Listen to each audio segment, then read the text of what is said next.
Bonjour mesdames, messieurs et bienvenue à cette capsule spéciale Infocrime Montréal. Aujourd'hui, 17 juin, nous participons à un événement important pour le service de police de la Ville de Montréal, la course au flambeau. Et pour nous parler de cet événement, l'inspecteur en chef, M. Pascal Richard, qui est très impliqué personnellement dans la démarche d'aujourd'hui, va nous donner des détails sur cet événement important.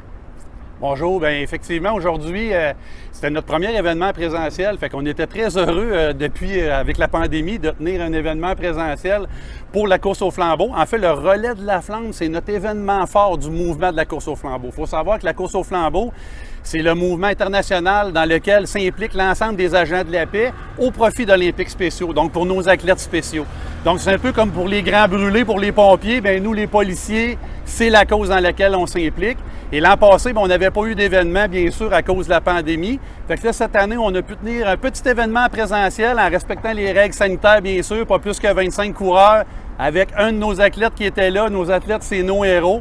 Fait qu'il faut savoir, dans le fond, nous, comme policiers, on s'implique dans cette cause-là parce qu'on veut favoriser l'inclusion sociale. On veut aussi que ces gens-là puissent s'épanouir par le sport puis les saines habitudes de vie qui sont tellement importantes là, pour nos athlètes. Alors, M. Richard, dites-moi, évidemment, le SPVM est impliqué dans cet événement d'aujourd'hui, mais il y a aussi d'autres corps de police qui sont impliqués, qui participent à l'événement avec vous. Oui, effectivement, la course au flambeau, Montréal a été un pionnier. Ça fait plus de 20 ans qu'on est impliqué dans le mouvement.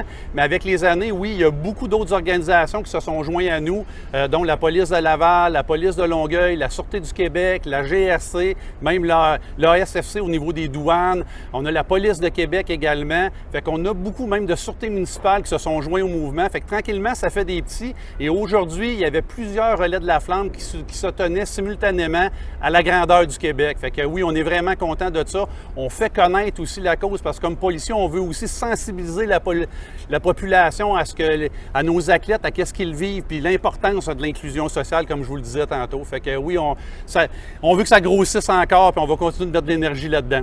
Puis je sais également qu'au niveau de la visibilité, vous avez produit un autocollant qui a été collé sur les véhicules de services de police, des différents corps de police aussi, je pense.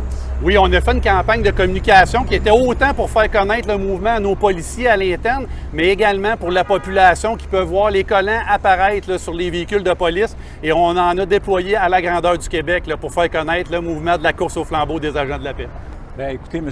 Richard, merci beaucoup. C'est un très bel événement. Infocrime est très heureux d'y avoir participé aujourd'hui. Félicitations à votre effectif, puis bonne continuité